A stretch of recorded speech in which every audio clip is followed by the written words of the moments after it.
Alhamdulillahi Rabbil Alamin.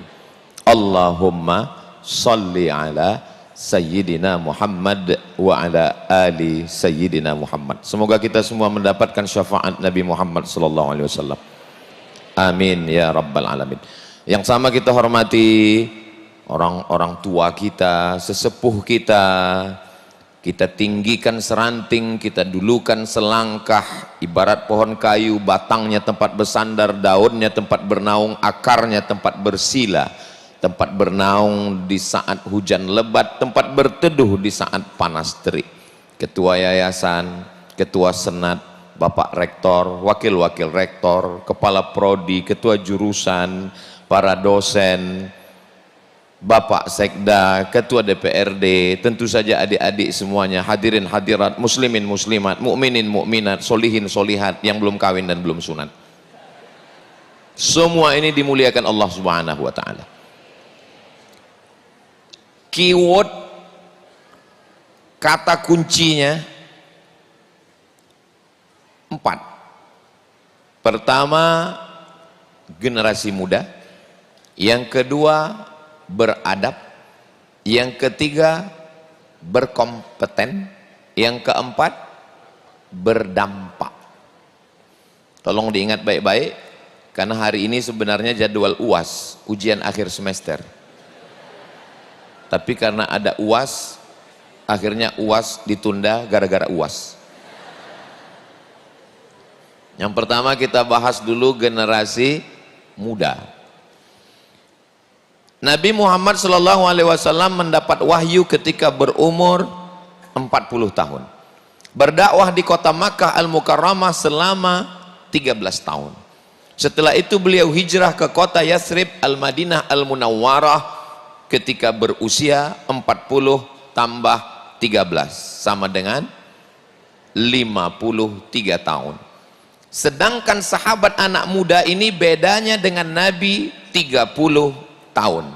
Jika umur Nabi Muhammad 53 tahun, jarak beda usia dia dengan Nabi adalah 30 tahun. Berapakah umur dia?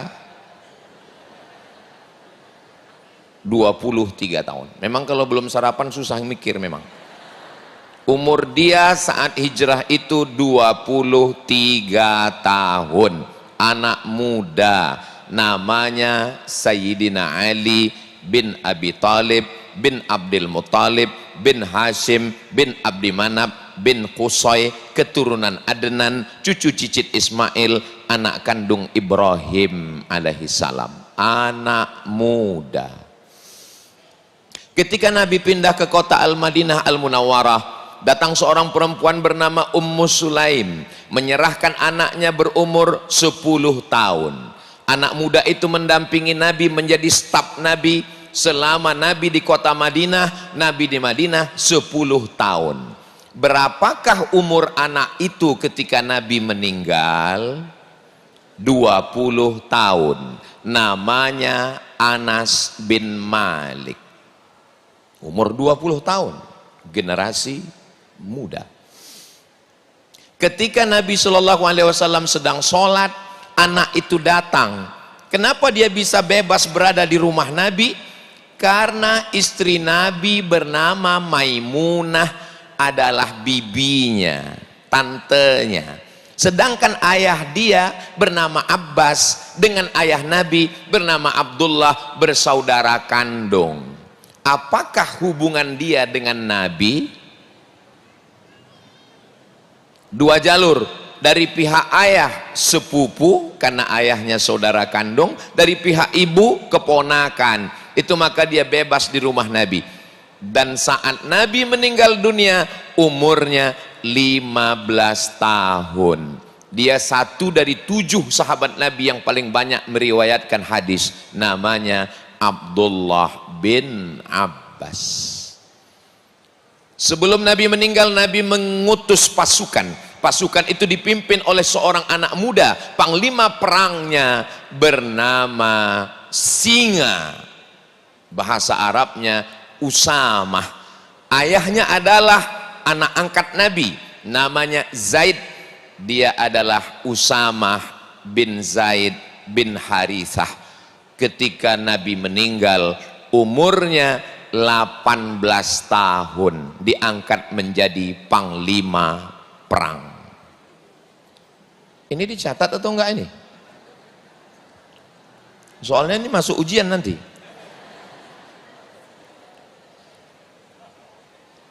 Ketika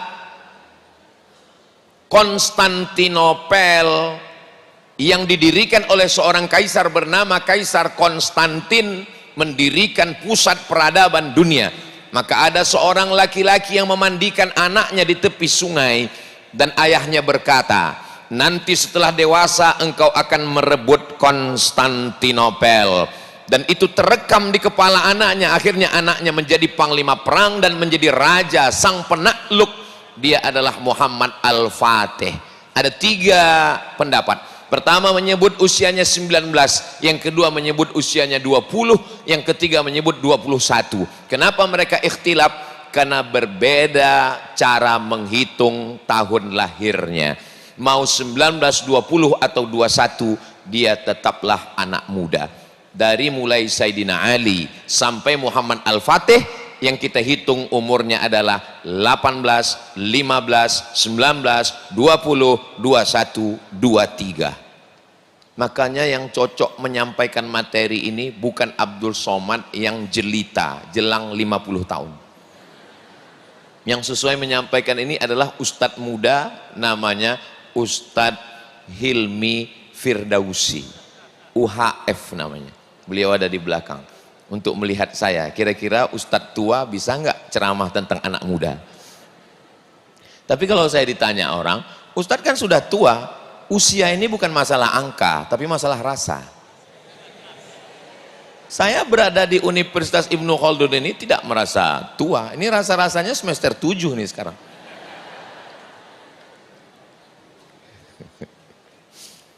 Ustadz jangan cerita anak muda dong. Ini kan ada orang-orang tua kita. Loh, saya sesuai dengan tema. Dan saya melihat di sini nggak ada orang tua.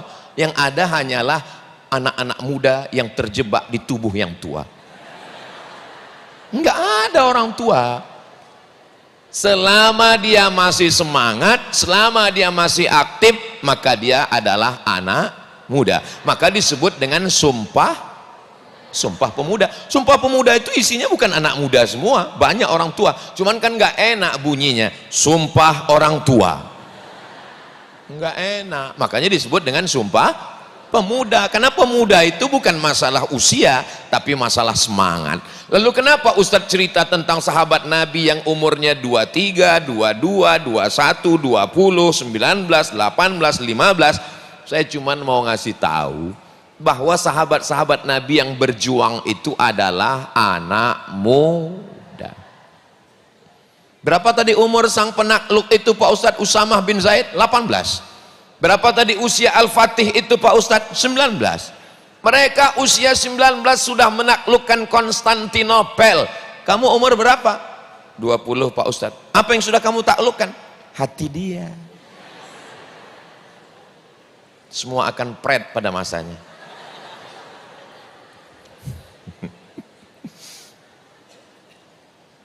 Usia dalam Islam dibagi menjadi beberapa fase. Yang pertama namanya usia sobi. Sobi anak kecil. Di atas sobi itu namanya mumayyiz. Yang boleh dibawa ke masjid itu mumayyiz. Sobi nggak boleh dibawa ke masjid. Bagaimana cara membedakan sobi dengan mumayyiz?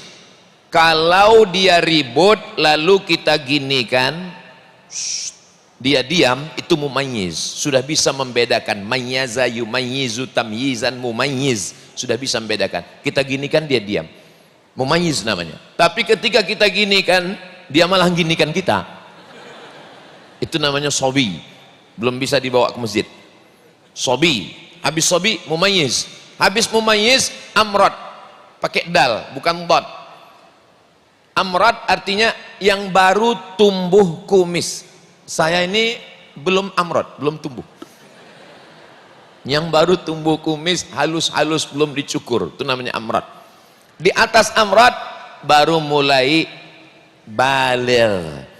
Makanya selalu disertakan antara akil baligh. Kenapa? Karena biasanya kalau sudah baligh akil berakal. Tapi ada orang yang badannya baligh tapi belum akil, maka tidak disebut dengan akil baligh. Mohon maaf, itu adalah anak-anak istimewa. Secara usia dia sudah baligh tapi akalnya belum sampai.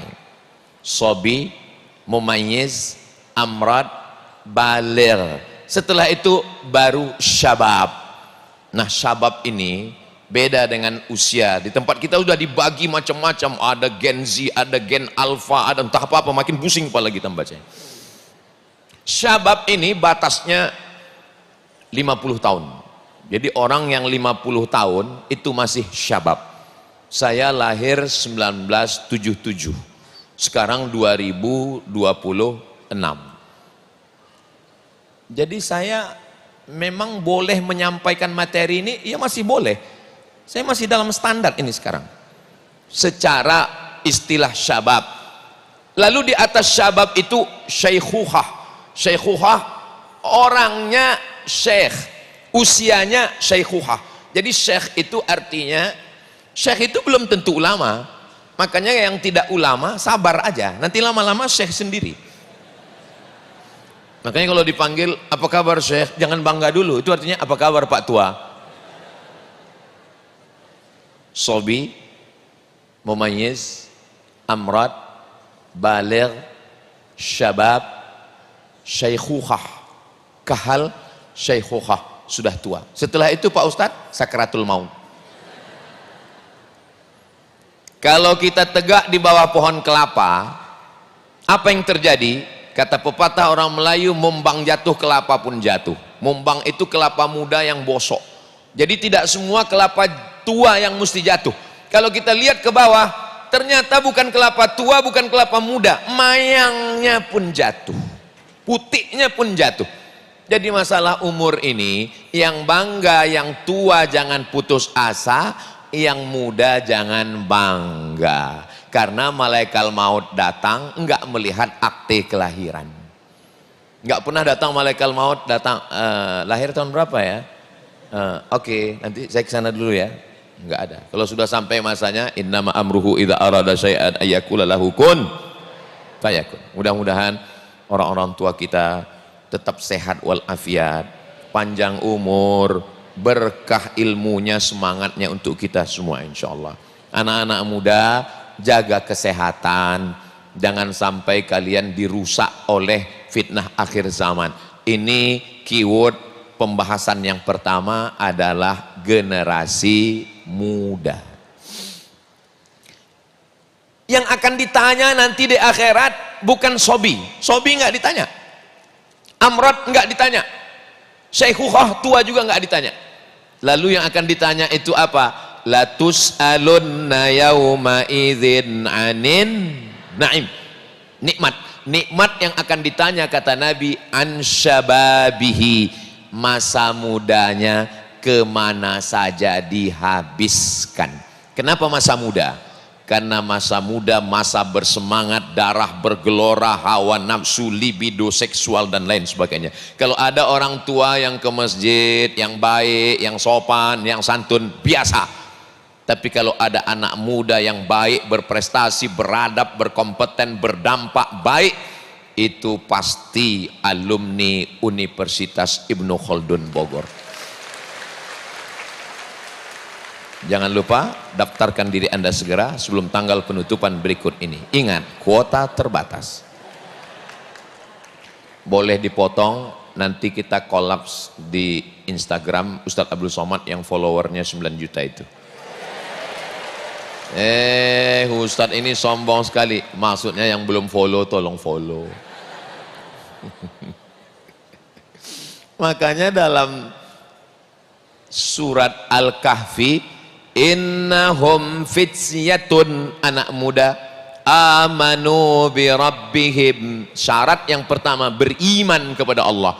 Makanya di Universitas Ibnu Khaldun ini dasarnya, pondasinya 3: iman, ilmu, amal. Fityatun, anak muda, amanu bi rabbihim wazidnahum huda. Mereka tidak terbuai dengan bujukan, rayuan, kekuasaan, dan mereka nggak takut dengan ancaman. Mereka pergi ke gua sampai akhirnya rezim berganti dan musim berubah. Begitu surat Al-Kahfi yang selalu kita baca malam Jumat. Tapi jangan gara-gara ini lalu pemuda ini tidur aja bawaannya. Pas ditanya, kenapa kau tidur terus? Kami menunggu rezim berganti, jadi tidur dulu Pak Ustaz. Bukan begitu saudaraku yang dimuliakan Allah Subhanahu wa taala. Ini muda. Berikutnya keyword yang kedua, ke kunci, word kata, keyword kata kunci. Yang kedua adalah beradab. Ustadz buat keywordnya ini dapat dari mana? Kan ada balehonya di belakang. Beradab. Adab itu diambil dari kata makdubatun. Makdubatun artinya jamuan makanan. Apa hubungan adab dengan jamuan makanan? Karena kalau sudah ada makanan terhidang, kita mempersilakannya dengan lemah lembut dan kata-kata yang sopan santun. Bapak ibu sekalian, makanan sudah terhidang, harap dicicipi, jangan banyak-banyak karena cicip-cicip aja. Belum pernah ada orang mempersilakan makanan udah siap, makan. Itu orang Sumatera kayaknya. Kalau orang Bogor, dahar atuh. Dengan lemah lembut, dengan sopan santunnya. Maka makna makdubatun adalah makanan. Lalu apa makna beradab? Sopan santun, tata krama, budi bahasa, akhlakul karimah, bermoral, beretika. Tapi kita pakai bukan istilah-istilah barat. Yang kita pakai adalah istilah adab, karena ada dalam hadis Nabi, adabani rabbi fa ahsana ta'dibi. Universitas Ibnu Khaldun nggak pakai etika. Kenapa Universitas Ibnu Khaldun memilih kata adab? Kenapa bukan etika? Karena etika adalah tata krama, sopan santun yang disusun orang tertentu pada waktu tertentu di tempat tertentu. Itu namanya etika. Barat punya. Di negara tertentu beretika kalau kita sama-sama minum khamar, sama-sama mabuk. Kalau nggak mabuk berarti nggak beretika. Tos. Oke. Ayo kita mabuk yuk. Ayo. Kamu nggak mabuk? Enggak. Berarti nggak beretika. Etika di pesawat terbang. Saya ini kan ustadz. Masuk pesawat maka mata saya tundukkan, ghaddul basar. Tapi mesti dia tetap menyapa kita. Bapak nomor berapa? Siapa yang menyapa saya? Apa namanya itu? Saya lupa. Pramugari. Setelah kita duduk, dibawakannya anduk basah yang berasap. Kita sangka roti, rupanya untuk cuci muka. Habis itu dia tanya, Bapak mau minum teh apa? Saya mau minum teh manis, teh poci, teh pucuk apa teh daun? Mau teh daun, mau yang panas atau yang manis? Mau yang panas, hangat-hangat kuku atau hangat banget? Mau yang warm water, agak-agak hangat. Mau yang manis seperti aku? Hilang hafalan Quran kita 3 juz. Di pesawat terbang dia begitu beretika. Tapi begitu pesawat landing sampai ke airport, kita sama-sama jalan, la salam wala kalam. Loh, kok tadi perasaannya akrab, dekat, baik, kenapa sekarang setelah landing di airport dia nggak kenal? Karena etika berlaku pada tempat tertentu, pada waktu tertentu, pada kondisi tertentu. Itu bukan adab. Maka kalau ada mahasiswa hormat kepada dosennya di kelas pada mata kuliah dia, setelah selesai, kadang kita ketemu sama mahasiswa di luar ini kayak pernah ngelihat di mana ya? Di mana ketemu orang ini ya? Di sinetron rasanya nggak masuk akal. Di mana ketemu orang ini? Rupanya di kampus pakai jilbab, pas ketemu di mall rambutnya sumbu kompor disemprot. Lampir keluar. Ini etika. Sedangkan dalam Islam itu adalah adab. Adab itu apa? Yang dibawa sejak dari mulai lubuk hati paling dalam hatinya. Panglima mahkota yang ada di diri kita ini adalah hati. Makanya kata Nabi SAW, ala fil jasadi mudghah, ketahuilah di dalam badanmu itu ada panglimanya. Idza salahat salahal jasadu kulluh, kalau dia baik ujung rambut sampai ujung kaki jadi baik. Wa idza fasadat, kalau dia rusak maka yang lain ikut menjadi rusak. Ala wahiyal qalb, dia adalah hati. Dan di Universitas Ibnu Khaldun ini yang ditata, yang dijaga, yang dibentuk adalah hati. Kantornya aja di masjid, kantor rektornya tadi di masjid. Saya heran, kok kantornya di masjid? Sebelum saya nanya, saya segan juga nanya, masa profesor nanya? Jadi saya jaga image juga kan. Rupanya Pak Rektor nangkap, langsung dia jelaskan, Ustadz Somad sengaja kantor kita di sini supaya ketika terdengar azan kita langsung turun. Nanti ada aturannya, nggak boleh pakai alas kaki karena ini adalah masjid. Dalam hati saya, ini Pak Rektor punya sixth sense ini. Dia bisa membaca hati saya. Setelah itu hati saya tidak berkata-kata lagi. Memang betul, kadang di beberapa kampus masjidnya nggak ada, kampus hebat, laboratorium hebat, tapi untuk menjaga hati, sumber adab tidak ada. Begitu kami masuk tadi ke dalam, mahasiswa sudah duduk rapi, tenang, adem, ayem, semuanya berakhlakul karimah, beradab. Di kampus beradab, tapi begitu keluar dari pintu gerbang, di sana sudah banyak yang menunggu. Nyi Blorong, Sundil Bolong, Suster Ngesot, Dracula. Saya heran juga kenapa hantu itu kebanyakan perempuan ya. Tolong adik-adik nanti datang ke Komisi Perlindungan Perempuan, tanyakan ke mereka, dan kenapa hantu itu kebanyakan perempuan. Mak Lampir, Sundil Bolong. Enggak semuanya Pak Ustadz, ada laki-laki. Iya, tapi enggak seberapa, paling-paling genderuwo. Saudaraku yang dimuliakan Allah Subhanahu wa taala, maka hidup di asrama, hidup di kampus terjaga, terpelihara. Mudah-mudahan Allah menjaga adik-adik sekalian. Saya seandainya ditawarkan lagi oleh malaikat, hai Abdul Somad, maukah kamu umur 20 lagi kuliah lagi? Terus terang saya nggak sanggup. Di zaman saya dulu, waktu saya kuliah ke Mesir 98, belum ada handphone, belum ada internet. 99 baru saya punya email yahoo.com. Sekarang seandainya saya kuliah lagi sekarang, mungkin saya jadi playboy cap tupai. Dulu kami kalau mau kenalan sama perempuan, ya namanya kita menggigil, kita mau ketemu sama perempuan. Zaman sekarang tinggal cari FB-nya, langsung kirim message, hai sayang. Dapat nomornya, langsung TikTok, Instagram, Telegram, miligram, kilogram. Maka adik-adik, kenapa kalian yang dihidupkan Allah di tahun 2026 ini? Kenapa kalian yang hidup menjadi Gen Z ini? Kenapa kalian yang hidup di zaman canggih ini? Kenapa bukan saya? Karena menurut ilmu Allah, kalian lebih kuat dari saya. Ustadz Somad dulu waktu kuliah pacaran enggak? Saya 4 tahun di Mesir dari 98 sampai 2002 pulang enggak ada pacaran. Kenapa? Karena jumlah mahasiswa Indonesia di Kairo 2.474 orang, laki-laki 2.100, perempuan 300, persaingan ketat. Saya termasuk yang tereliminasi.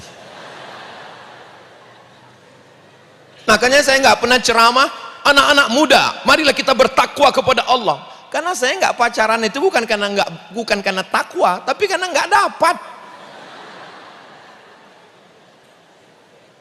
Hikmahnya sekarang saya bisa menasihati adik-adik dengan lantang. Kenapa? Karena saya tidak melakukannya. Maka adik-adik jaga, sampai masanya nanti kalian akan menjadi pemimpin masa depan. Ingat, kalau kalian bersih, nanti kalian mau jadi calon wali kota, bupati, gubernur, presiden, insya Allah. Amin. Tidak ada orang bisa mencari celah kalian karena kalian orang baik. Godaan yang terbesar, yang terberat adalah harta, tahta, Toyota. Harta kalian belum karena masih mahasiswa. Tahta belum karena masih lama pilkada. Tapi wanita, itu teman saya nggak tertarik dengan wanita Pak Ustadz, terus tertariknya sama pria. Nauzubillah. Astagfirullah, astagfirullah. Mudah-mudahan Allah menjaga semua dari penyakit LGBT ini. Dulu kalau berteman dengan perempuan dikhawatirkan, sekarang dengan laki-laki pun menakutkan. Begitulah fitnah akhir zaman. Apalagi yang akan mengganggu adik-adik semua? Sosial media. Punya uang, dapatnya dari mana? Pinjaman online. Setelah dapat dipakai untuk apa? Game online. Setelah dapat uang dipakai untuk apa? Judi online. Kalau menang untuk apa? Cewek online. Nauzubillah, nauzubillah, nauzubillah. Saya punya anak, saya punya ponakan, saya khawatir. Saya melihat kalian ini sebagai anak saya, ponakan saya, adik saya. Kekhawatiran kami yang cukup mendalam. Bagaimana agaknya nasib anak-anak kami di masa akan datang. Tapi setelah bertemu adik-adik di Universitas Ibnu Khaldun ini, saya menjadi kuat keyakinan kalian dijaga oleh benteng, tembok, pendidikan, yayasan, senat, dosen. Yang menjaga kalian itu bernama Universitas Ibnu Khaldun. Mudah-mudahan kalian belajar dengan baik, didik dengan baik, selamat pendidikan kalian insya Allah. Sampai masanya nanti kalian selesai S1, S2, S3, S teler, S cendol, S doger, S Bandung. Sampai masanya nanti kalian akan bekerja, sampai masanya kalian akan menikah pada hari yang sakral. Disitulah kalian akan tersenyum karena calon mertua kalian akan memanggil, aku nikahkan engkau dengan anakku dengan mahar sebentuk cincin emas tunai. Itulah hari bahagia. Tapi hari ini berapa banyak orang tua yang tidak bisa mengakadkan anaknya karena malu disebabkan MBA, marriage by accident. Terpaksa di majelis yang mulia, majelis sakral itu dengan suara bergetar, aku nikahkan engkau dengan anakku, jangan datang lagi. Mau nggak dinikahkan, gunung sudah hampir meletus. Mau dinikahkan, malu. Dinikahkan Januari, lahir anak April. 3 bulan. Kok cepat sekali? Di mana-mana yang namanya mengandung 9 bulan 10 hari ini kok cepat sekali? Mohon maaf Pak, efisiensi. Di sini kalian dijaga, dipelihara. Kampus Universitas Ibnu Khaldun Bogor, sebelah kiri laki-laki semua. Ada juga perempuan, ibu dosen. Sebelah kanan perempuan semua. Laki-laki ini untuk menjaga perempuan. Di masjid saja pun dijaga, dipelihara. Maka jaga ini dengan baik. Laki-laki kalau dia disatukan dengan perempuan ini lama-lama hilang kelelakiannya. Orang kalau dia kerja di rumah makan, di restoran, dia nggak makan gulai, nggak makan rendang, nggak makan ayam, nggak makan daging lagi. Pergilah kita ke dapur, ternyata yang punya restoran itu malah makan kerupuk.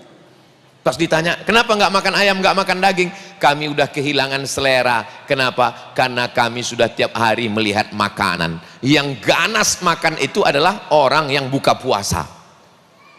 Begitu juga kenapa ada laki-laki yang tidak bernafsu lagi melihat perempuan. Cobalah lihat. Nanti kalau saya sebut orangnya tersinggung, menjaga kode etik jurnalistik. Karena setiap hari melihat perempuan terbuka auratnya, na'udzubillah, tinggi 170 cm, yang dipakai kain kurang 60 cm. Uang banyak, tapi nggak ada yang bisa dibayar untuk membayar tukang jahit. Resleting belum dipasang, kancing belum dipasang. Inilah yang terjadi di umat ini sekarang. Tapi di Universitas Ibnu Khaldun, jangankan lengannya, jangankan betisnya, sehelai rambutnya pun tidak kelihatan, terjaga, terpelihara. Bajunya 2 lapis, tidak berbentuk, tidak transparan, tidak nampak lekukan tubuhnya, tertutup. Maka pikiran laki-laki selamat, yang perempuan juga selamat. Selamat di kampus, selamat di kos-kosan, selamat di rumah, sampai akhirnya kalian menjadi orang-orang yang sukses, bahagia dunia akhirat insyaallah. Amin. Ya Allah, jaga anak-anak kami ini semuanya insyaallah. Amin. Belum lagi narkoba, sabu-sabu. Mau beli sabu-sabu nggak ada uang, pil anjing gila. Nggak juga ada uang, terlalu mahal, rohibnol. Beli lem kambing, mabuknya mabuk lem, dihisap hari ini, besok baru mabuk. Mau mabuk juga nggak ada uang, dibeli kopi campur spiritus, diminum, bukannya mabuk, mati langsung. Khamar oplosan, luar biasa. Bisa dimasukkan ke dalam bentuk rokok, bisa dimasukkan ke dalam permen, bisa dimasukkan ke dalam brownies. Otak anak-anak kita dirusak. Dulu jangan baca sekuler, jangan baca ateis, jangan baca liberal, jangan baca agnostik. Sekarang seketika dosen melarang, di saat itu mahasiswa akan mencari www.google.com. Memang zaman lagi hebat, luar biasa, fitnah akhir zaman. Itulah kenapa sebelum salam, Allahumma inni a'udzubika min adzabi jahannam wa min adzabil qabri wa min fitnatil mahya wal mamat wa min syarri fitnatil masihid dajjal. Kalau bisa dijaga sopan santun, tata krama, budi bahasa, etika, moral, akhlakul karimah, beradab, maka insya Allah ini orang-orang tua kita. Cobalah lihat bagaimana mereka sebaya almarhum ayah saya, mereka orang-orang tua saya, tapi saya di sini merasa dimuliakan, dihormati. Mereka menyambut saya di atas. Saya berdoa mudah-mudahan guru-guru kita ini semua dijaga, dipelihara Allah Subhanahu wa taala. Amin ya rabbal alamin. Pemuda beradab. Keyword yang ketiga adalah berkompeten. Kompeten itu dari kompetensi. Bahasa Arabnya kafaah ilmiah, kemampuan dalam bidang keilmuan masing-masing. Adik-adik sudah ada fakultasnya masing-masing, dan di sini ada 9.000 mahasiswa dari S1, S2 sampai S3 yang terdiri dari dosen-dosen standar internasional. Innallaha yuhibbu 'abdan idza atqana idza amila syai'an atqanahu. Allah suka kalau seorang hamba itu menekuni suatu bidang, dia profesional, berkompeten. True story, kisah nyata. Seorang jamaah datang mengadu, dia pulang dari rumah sakit, habis scan, katanya di rahimnya, ini Ustadz, habis scan tadi ternyata di rahim ada kista sebesar uang logam putih hasil USG. Rumah sakit. Akhirnya dia ragu, dia mesti punya second opinion, mesti ada pendapat yang kedua. Dia pergi ke Malaka, Malaysia, karena kebetulan dekat dari Sumatera ke Malaysia. Sampai di sana diperiksa, ternyata enggak ada kista. Didekatkan, ini hasil, dilihat. Kenapa di sini ada kista? Kenapa di sini enggak ada? Ditanya ke dokter. Kok di sini ada, Dok? Kok di sini enggak ada? Apa jawab dokternya? Yang ini alatnya berjamur. Hampir saja rahimnya hilang. Bayangkan kalau dipotong rahimnya karena ada kista, dia tidak bisa mengandung dan nggak bisa punya anak lagi. Perempuan kalau rahimnya dipotong, suaminya senyum. Kok senyum Pak Ustadz? Tanya sama yang senyum-senyum. Dan ternyata salah diagnosa. Contoh kasus pertama. Kasus kedua, mantan bupati 2 periode, nggak boleh sebut nama dan kabupatennya. Ternyata ususnya divonis kanker usus, sudah mau digunting, mau dipotong. Dia ragu, dia cari second opinion, pergi dia keluar. Setelah dimasukkan kamera, masuk kamera ke dalam. Kameranya kecil, endoskopi. Jangan bayangkan kamera sebesar itu masuk ke dalam. Diperiksa, kamera masuk ke dalam, nampak gambar seperti kulit ular sawah. Apa ini? Ternyata itu adalah susu kedelai yang menggumpal. Karena dia rajin minum susu kedelai, rupanya menggumpal di dalam. Akhirnya menggumpal menjadi batu. Diberi obat sebesar ujung kelingking, harganya 17 juta, dimakan, yummy. Cair, keluar, nggak jadi operasi. Hampir usus saya kena potong Pak Ustadz. Nggak berkompeten. Kasus yang ketiga, banyak ini kasusnya Pak Ustadz. Kasus yang ketiga, adik kandung saya sendiri diponis kanker paru stadium 4, umurnya tinggal 6 bulan lagi. Dia nggak cerita ke saya. Sepupu saya dari Medan ngasih tahu, Mat, itu adik kau sayang-sayangi, kau turutkan apa mau dia, kasih makan enak, kasih tidur enak. Kenapa begitu? Umurnya 6 bulan lagi, karena dia kena kanker paru stadium 4. Datang Ustadz Endri, bawa ke Malaka. Sampai di sana diperiksa, nggak ada apa-apa. Dikasih obat, sehat. Udah mau saya jumpai dokternya, mari kita jumpai. Nggak usah, nanti viral katanya. Nggak jadi. Maka saya amat sangat senang sekali ketika Pak Rektor mengatakan akan dibuka Fakultas Kedokteran Universitas Ibnu Khaldun Bogor. Akan lahir dokter-dokter yang berkompeten, insya Allah. Ilmunya hebat, spesialis jantung, spesialis tulang, spesialis kelamin, spesialis otak, spesialis. Di samping dia cerdas secara intelektual, tapi juga cerdas secara spiritual. Kalau dia masuk ke ruang ICU, Ustadz bacanya kok ICU? Itu ICU Pak Ustadz. Orang tertulis ICU kok. Lalu kenapa orang bacanya ICU? Karena memang kalau sudah masuk ke dalam ICU, you don't see me. Kalau dokternya itu taat sama Allah, takut sama Allah, beribadah, dia nggak menginginkan orang operasi ngambil uangnya, nakut-nakuti dia. Tapi yang diinginkannya bagaimana saudaranya ini sembuh. Ketika masuk ke dalam dia akan doakan, wa'idzuka bikalimatillahi tammah min kulli syaitani wa hammah wa min kulli ainil lammah. Dia akan bacakan apa yang selalu dia baca di Masjid Ibnu Khaldun. Bismillahirrahmanirrahim. Yasin. Alhamdulillah Pak Ustadz, setelah dibacakan Yasin, gimana? Meninggal Pak Ustadz. Daripada dioperasi, keluar uang, mati juga ujungnya. La tuqra'u fi amrin asirin. Apa kata Imam Abul Fida Ismail Ibnu Katsir dalam kitab tafsir Al-Quranil Azim pada muqaddimah surat Yasin? La tuqra'u fi amrin asirin. Kalau surat ini dibacakan pada perkara yang sulit, yang susah, yang payah, illa yassarahullah, dimudahkan Allah subhanahu wa ta'ala. Apa kata pasien-pasien di ruang ICU? Alhamdulillah, kalau dokter yang alumni Universitas Ibnu Khaldun Bogor ini yang datang, hati kami tenang, kami dibawanya berzikir, kami dibawanya bersodakoh.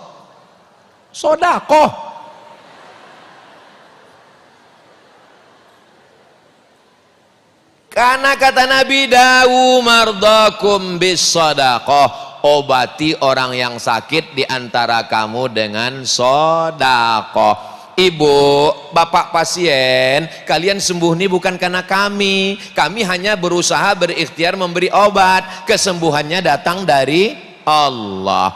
Ustadz Somad yang ceramah, yang ngomong sholat, dia nggak percaya. Tapi kalau alumni Fakultas Kedokteran Universitas Ibnu Khaldun Bogor yang ngomong, nggak perlu pakai sound system, nggak perlu pakai mikrofon, itu pasien semua taubat. Bapak sholat ya, ini kelihatannya umur bapak 3 hari lagi.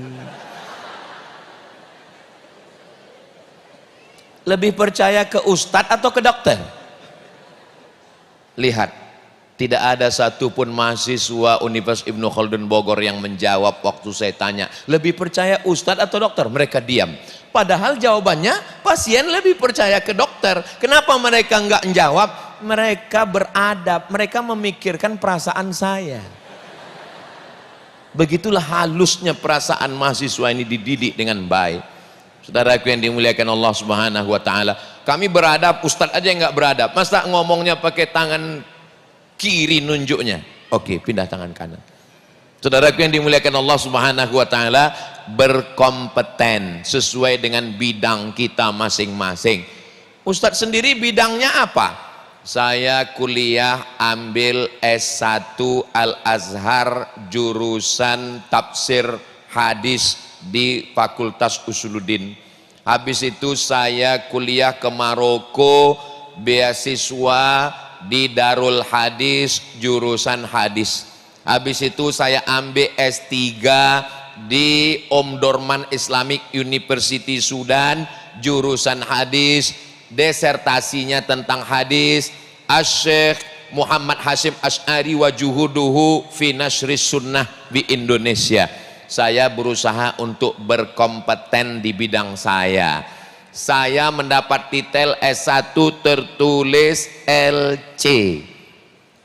Ustadz Somad itu titelnya LC ya? Iya, LC itu artinya apa? Lulusan Cairo. Itu namanya mazhab Ngawuriyah. LC itu singkatan dari licence. Bahasa Arabnya ajaza yujizu ijazah. Al-Azhar sudah memberikan orang ini ijazah untuk mengajarkan agama Islam. Saya berkompeten. Saya bukan ustadz jadi-jadian. Ada orang merantau ke Jakarta mau jadi foto model, karena gagal coba-coba ceramah jadi ustadz. Saya memang dari kecil kakek saya, datuk saya, mbah saya ngomong, cucuku ini banyak lebih 40 orang, tapi cucuku yang satu ini mesti sekolah agama. Maka saya nggak pernah sekolah umum. Memang saya sudah ditakdirkan untuk jadi ustadz. Kenapa ustadz mesti ngomong ini? Ya berkompeten. Jangan sampai kita bicara yang bukan bidang kita. Man takallama fi ghairi fannihi atabil ajaib. Siapa yang ngomong bukan pada bidangnya, ngomongnya ajaib-ajaib. Ganteng juga saya di TV itu ya. Habis itu saya pergi ke Maroko, dapat titel namanya DESE, Diplôme Études Supérieures Approfondies. Keren. Sampai ke sini desa.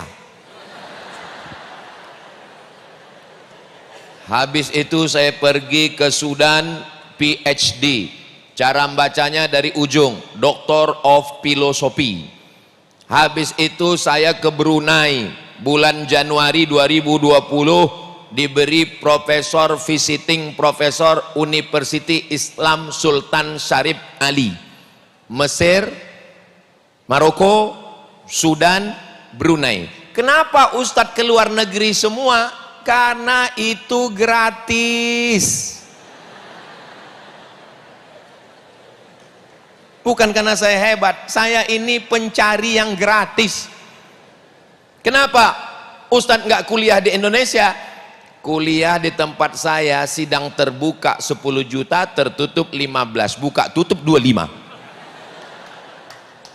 Tapi di Universitas Ibnu Khaldun ada beasiswa mahasiswa berprestasi. Andai dulu saya tahu ada, mungkin nggak jadi saya ke Mesir. Bagus saya masuk ke Ibnu Khaldun, bisa pulang tiap bulan. Maka beruntunglah adik-adik yang mendapatkan beasiswa. Saya untuk nyari beasiswa ini berangkat 98, pulang 2002. Pak Ketua Yayasan tadi waktu di atas kami ngobrol, apa kata Pak Ketua Yayasan? Katanya Ustadz Somad dulu waktu kuliah kerja bagi-bagi jeruk ya. Wah, jatuh harga diri saya. Padahal saya masuk tadi udah bangga, Profesor Dr. Abdul Somad. Rupanya udah kebuka cerita saya bagi-bagi jeruk. Beasiswa saya cuma 162 pon. 50 pon untuk sewa rumah, 50 pon untuk iuran makan, 20 pon untuk beli buku, 20 pon untuk simpan tiket, 20 pon untuk tabungan, mana tahu mencret, demam, sakit kepala. Saya 4 tahun kuliah di Mesir, nggak pernah sekalipun minta uang ke orang tua. Saya mau berdiri sendiri di atas kaki saya tanpa harus minta-minta kepada orang tua. Sekalipun nggak pernah saya minta. Ini ada mahasiswa gaya pakai motor, pacaran ke mall, passwordnya 3 huruf. Mak, Pak, tanggal 1, tanggal 2 jantan, tanggal 29 layu.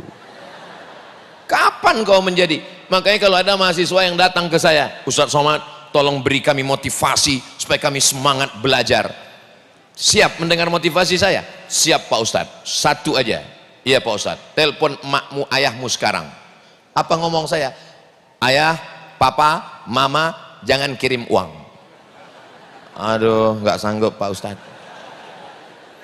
Kau bisa pacaran, kau punya cewek, kau jalan ke sana kemari, itu karena kau punya motor, kau punya uang, karena kau bisa jalan, karena kau bisa jajan, karena kau bisa ke mall, karena kau kemana-mana. Kalau kau nggak punya duit, ada yang mau? Ada Pak Ustadz. Kalau ada perempuan yang mau sama orang nggak punya duit, bodoh.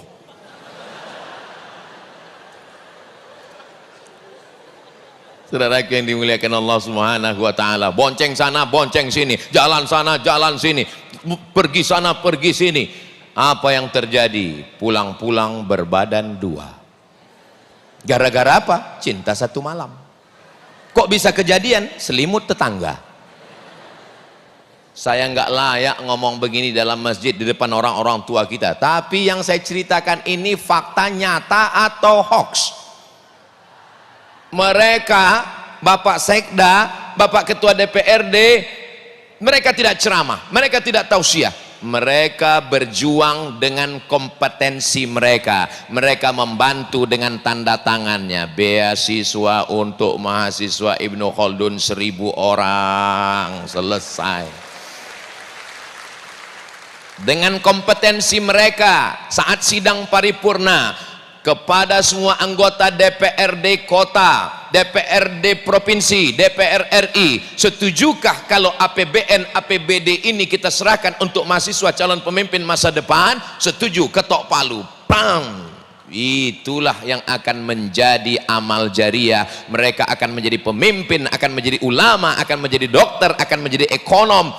Itulah yang akan menjadi kenangan sampai akhir hayat. Harimau mati meninggalkan belang, gajah mati meninggalkan gading, manusia mati meninggalkan hutang, manusia mati meninggalkan kenangan. Kau kenapa bisa selesai S1, S2, S3? Karena Bapak Wali Kota dan Bapak Sekda memberikan beasiswa. Kamu kenapa bisa selesai S1, S2, S3? Karena Bapak Ketua DPRD memperjuangkan kami dulu Pak Ustadz. Lalu kenapa mereka memperjuangkan beasiswa? Karena Ustadz Somad ngomongnya berkali-kali. Emangnya Ustadz Somad dapat apa? Saya hanya ingin mendapat amal jariah dari kalian, Besti. Saudaraku yang dimuliakan Allah Subhanahu wa taala. Maka sesuai dengan bidangnya masing-masing, kompeten. Saya Pak Ustadz dari Fakultas Pertanian. Ya memang betul-betul. Betul-betul. Saya Pak Ustadz dari Fakultas Peternakan. Ya memang betul-betul ternak. Gimana? Sukses ternaknya? Alhamdulillah Pak Ustadz sudah ternak. Ternak apa? Ternak tuyul. Gimana adik-adik yang dari Fakultas Peternakan sudah alumni, sudah tamat? Alhamdulillah Pak Ustadz. Gimana sekarang? Alhamdulillah Pak Ustadz kami sudah beternak ikan. Kolamnya banyak. Cuman 1 kolam Pak Ustadz. Ikan apa? Ikan paus 2 ekor. Dah kami potong-potong, kami kalengkan, kami kirim ke Jepang karena mereka mau makan sushi. Berkompetensi, punya kemampuan sesuai dengan minat masing-masing. Saya kalau disuruh ngantor, stres saya. Saya dulu kan pernah jadi CPNS, calon pegawai negeri sipil. Dari CPNS ke PNS itu mesti ngantor 1 tahun, masuk jam 8, pulang jam 4 di depan komputer, keluar sebentar dimarahi sama atasan, stres saya.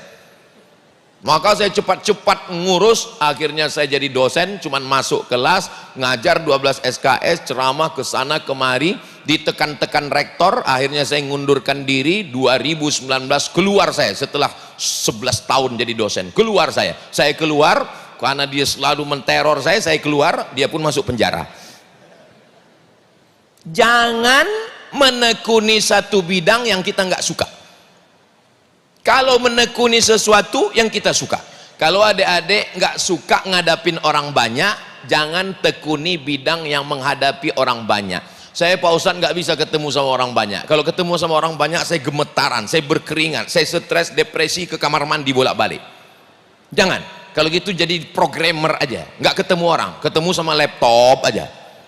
Tapi kalau suka ketemu dengan orang, saya kalau di rumah lemah, letih, lesu, letoy, loyo, lunglai.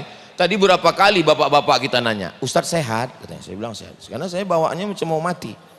Ustadz sehat, tapi kalau sudah megang mikrofon ketemu sama orang nih, sehat nih.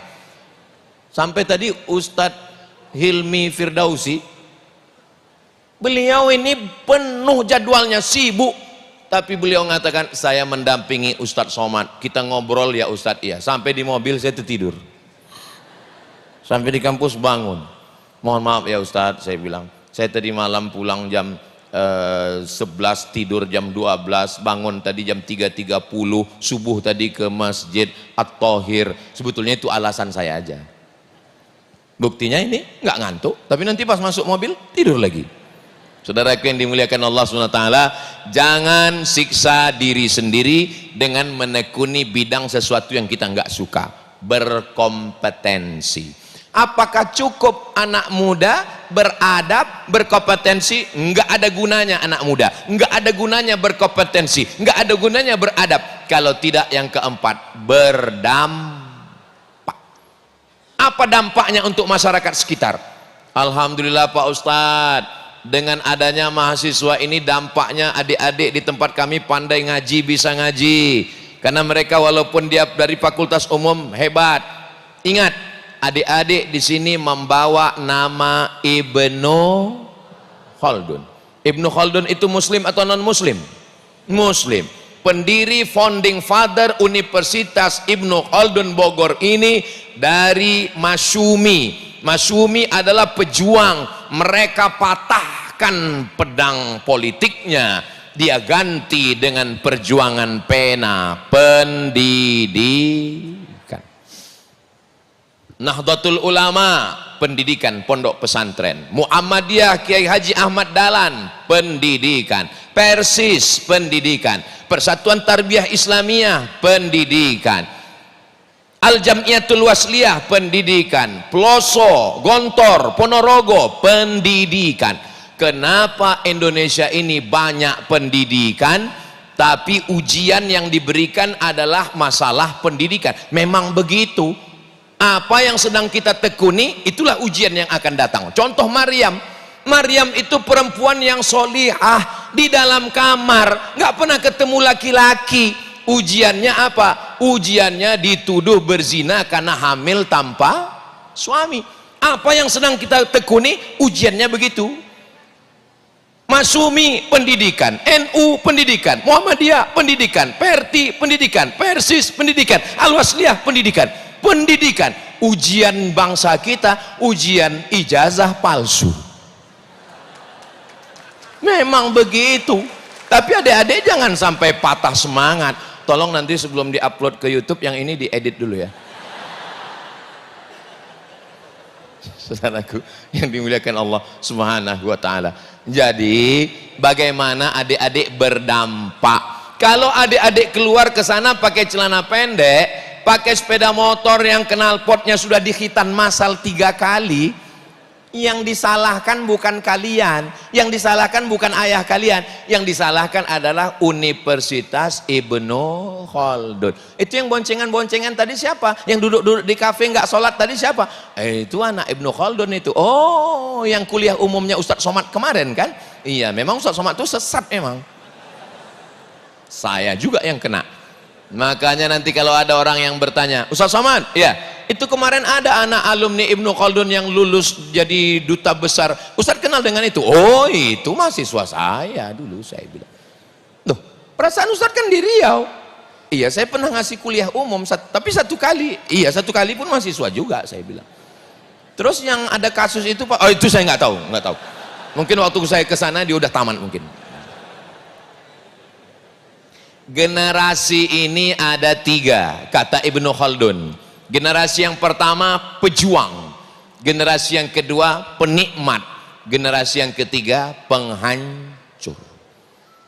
Kalau sekarang ayah kalian kaya, itu ayah kalian. Kalau ayah kalian meninggal, kalian jadi anak yatim. Maka bersusah-susahlah belajar supaya apa? Supaya jangan sampai menjadi generasi penikmat, apalagi sebagai generasi penghancur. Itu kata Abdurrahman Ibnu Khaldun, sosiolog muslim yang menguji keilmuannya dengan percobaan-percobaan yang pernah dia lakukan di atas dunia. Dalam undangan tertulis, Ustadz Abdul Somad nanti kuliah umum di Universitas Ibnu Khaldun Bogor jam 9. Begitu saya tadi duduk, saya lihat jam 9 lewat 1. Memang betul-betul disiplin Universitas Ibnu Khaldun ini. Maka saya pun juga ceramah begitu. Tadi saya mulai jam 9.30, maka saya akan berhenti pada jam 10.31. Karena kalau sampai saya molor, saya malu. Karena ini di depan orang-orang yang beradab, berkompetensi, dan berdampak kepada orang lain. Mudah-mudahan kehadiran alumni, jangan tepuk tangan dulu, belum selesai. Mudah-mudahan kehadiran alumni Civitas Akademika, keluarga besar Universitas Ibnu Khaldun Bogor menjadi penyelamat bangsa, perekat keutuhan bangsa, bermanfaat untuk umat dan masa depan Indonesia di masa akan datang insyaallah. Amin ya rabbal alamin. Itulah yang dapat saya sampaikan pada kesempatan yang baik ini. Akhirnya saya tutup dengan pantun penutup, minum selasih makan mihun. Terima kasih, hatur nuhun. Aku lu qauli hadza astaghfirullah wa lakum. Mohon maaf segala kesilapan, terima kasih segala perhatian. Wassalamualaikum warahmatullahi wabarakatuh.